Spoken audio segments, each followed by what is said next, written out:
மீட்பே தகுந்த காலம் இன்றே மீட்பு நாள். 2 கொரிந்தியர் 6:2. பல்லடத்துல புனித அன்னை வேளாங்கண்ணி ஆலயத்தோட சிறப்பு நவநாளையும் அதை தொடர்ந்து கொடியேற்ற நிகழ்வுகளை நம்ம சிறப்பிச்சு. அதுக்கப்புறம் என்ன, 9வது வர சிறப்பு நவலை நம்ம சிறப்பாக சிறப்பிச்சு.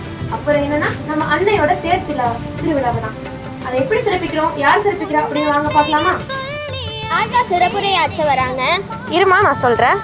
பெண்மைக்கு சிறப்பு தாய்மை, தாய்மைக்கு சிறப்பு நம் அன்னை வேளாங்கண்ணி. அந்த அன்னையோட சிறப்பால நம் பல்லட மக்கள் சிறப்பிக்கிறார்கள். அவர்களோடு இணைந்து நம் பண்பிற்கும் பெரும் மதிப்பிற்குரிய மேதக ஆயர் தாமஸ் அக்வினாஸ் அவர்கள் மற்றும் மறைவட்ட மறைமாவட்ட தோழமை குருக்கள் சிறப்பிக்கிறார்கள். மாலை 5 மணிக்கு ஆயரின் அழைப்பும் 5:30 மணிக்கு திருப்பலியும் அதைத் தொடர்ந்து அன்னையின் மின் அலங்கார தேர்பவனியும் நற்கருணை ஆசிரும் அன்பின் மீதும் நடைபெறவுள்ளது. நம் அன்னையின் திருவிழா நம் இல்லத்தின் உள்ளத்தின் திருவிழா. கடந்த 1 வருடமாக நாம் பெற்றுக்கொண்ட அனைத்து நலன்களுக்கும் நன்றி செலுத்தும் விழா. நான் மட்டும் வந்தா பத்தாது, நம்ம எல்லாரும் சேர்ந்து அன்னைக்கு எடுக்கும் நன்றியின் விழா. அனைவரும் வருகை, அன்னையின் ஆசிரியை ஆயரின் ஆசிரியையும் பெறுது. விஷயத்தை நான் மறந்துட்டேனே. என்னங்க அந்த முக்கியமான விஷயம்?